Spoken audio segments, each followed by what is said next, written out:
Okay, good afternoon everyone. How are you today? Assalamualaikum warahmatullahi wabarakatuh. I hope all of you are in a good condition. Always be healthy. And for today's meeting in civic education class, our last meeting for this semester, we will talk about national integration. First of all, I would like to explain to all of you about the definition of national integration. What is actually the national integration? It means an effort to unite all elements of a nation with its government and territory. The word integrating means perfecting by bringing together the previously separated elements. So, if in one society there are several separate elements, it should be united in national integration. For example, like in Indonesia, the three main elements in Indonesian unity is nationalism, socialism, and Islamism, or religious views. Okay, national integration is an effort and process to unite the various differences that exist in a country in order to create national harmony. Okay, what is actually the importance of national integration? National integration is the main thing that guarantee the necessary condition that guarantee the state or the country to build a national glory to achieve their expected goals. A country that is always colored by internal conflict will find it difficult for them to move forward or to getting a progress for their country or their nation. For example, if we have a look at several countries that still in internal conflicts, like in Africa or in any place, any in location in this world, it will be difficult for them to move forward to get a progress for their country or nation. There are several factors which integrate society into a nation. First is a common interest, of course. If we have the same interest, each other, it should be easier for us to integrate our movement and to build a nation. Number two, the need to cooperate. For example, like in Indonesia, because in history, during the colonialism era, most of Indonesian people at the time were suffer on oppression, got oppressed by Dutch colonial government. So at the time, Indonesian founding father think that they need to cooperate to be independent. That is why that is also the factor that contribute for Indonesian society to become a nation. Number three is consensus about certain values in society. In Indonesia, we know Pancasila is a national consensus. There are five main principles. First is divinity, second is humanity, third is nationalism, fourth is democracy, and the last is justice or social justice. Okay, continue. Indonesian people are really diverse. There is a diversity of ethnic groups in Indonesia. The main reason for this diversity is first is Uh, it's mainly due to the geographical condition of Indonesia as an archipelagic country with a large number of islands which located far from each other. And this condition also made the ancestor of Indonesian people who arrived who arrived more or less around 2000 years before century or before Christ, from the Yunnan plateau. At the time, they had to live in separate areas because of archipelagic geographical condition, and because of they had to live in separate areas. At the time, they developed their own culture for a long time, and so because of that, there are so many different cultures and so many ethnic groups in Indonesia. That was where the ethnic identity, which is therefore is slowly created.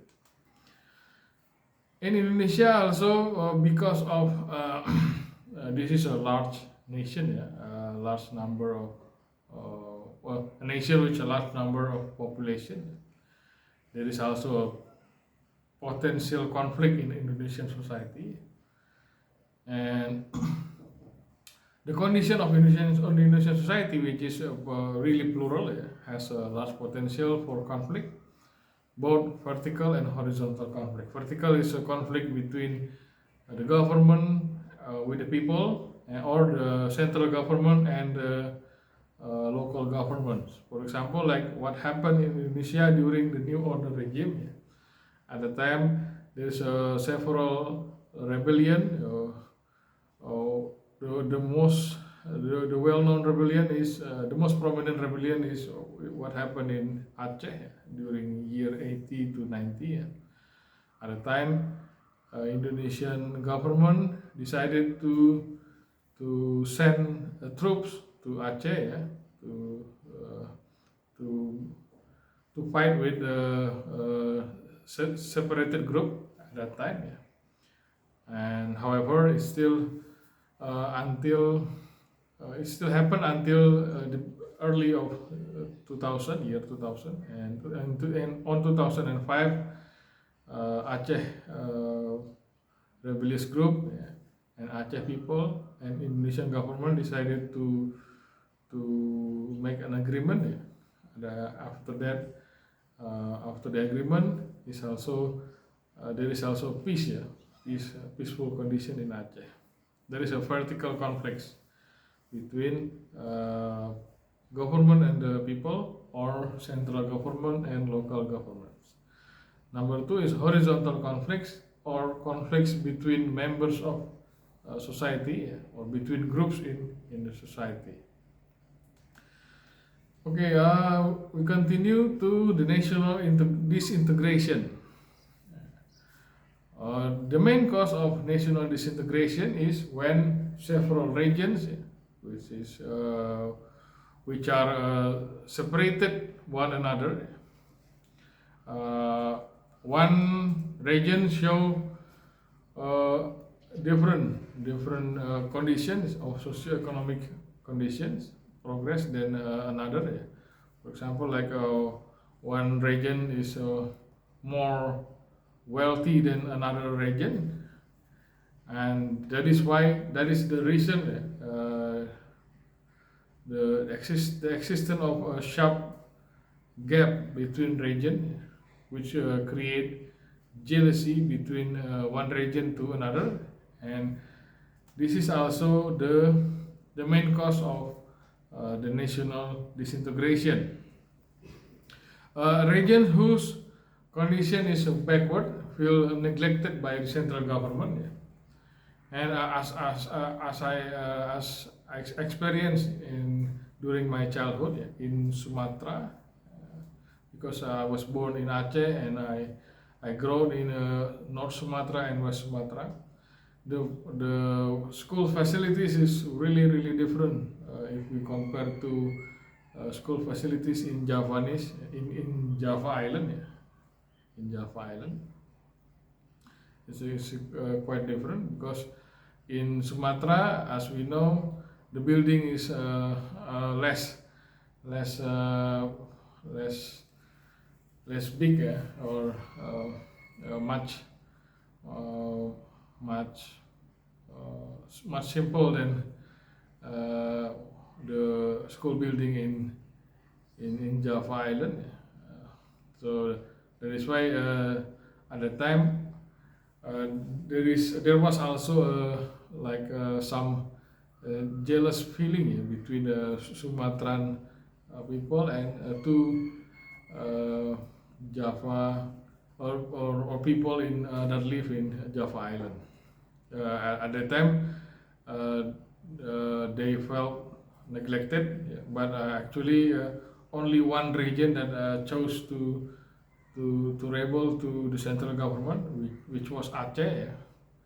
And luckily in 2005 there is a truce, and there is also a peaceful agreement, and since then Sumatran people live in a peaceful condition. And to avoid disintegration, the government needs to implement equitable development in all regions to achieve balanced progress between one region and another. I think this is what Indonesian government, the recent Indonesian government, what that they have done. Joko Widodo government decided to build an infrastructure in West Papua, but I think the government shall ask to the Papuan people what is actually that they want, what is actually that they want to build in Papua. Okay, there are several integration strategies to unite a society into a nation. First is assimilation strategy, which is the process of mixing two or more cultures into one new cultures. And but after the mixing process happened, the previous culture, no longer visible. So the cultural identity of the previous culture is no longer revealed. So nobody knows that is what is the previous culture of that new culture. Okay, that is the assimilation strategy. And number two is acculturation strategy, the process of mixing two or more kinds of culture to be a new culture. While, however, the characteristic of the original culture are still visible in the new culture. So uh, uh, we could still see what is the previous identity of the previous cultural identity from that new culture. Well, the example for assimilation is what we call dangdut, yeah, dangdut music. Yeah. Actually, dangdut music is the mixing of two types of music. First is Malay music, and second is Indian music. But after it mix, nobody knows that is uh, no, there is no no tracks of Malay music and Indian music. So there is the new music is totally mixed, and nobody could see the previous identity of that elements of dangdut music. For acculturation, acculturation example is uh, if you could travel to Kudus, you may eat soto Kudus. That is also the example of acculturation strategy. Soto Kudus is the traditional food of Kudus in West Java, in Central Java. Sorry. Actually, normally soto, the main ingredient of soto is meat, or cow meat. But because of at the time Islam arrived in Kudus, there were so many Hindu people in Kudus. That is why Sunan Kudus decided to change the main ingredient of soto from cow to the buffalo, and to honor the faith of uh, Hindu people at the time. And but we still could see that after that, because of soto, buffalo soto, we could see that because of buffalo is not because of cow is the sacred animal in Hindu, that is why Sunan Kudus decided to change cow to the buffalo. But we still could see the identity, the cultural identity of each culture in Soto Kudus. Next is pluralist strategy.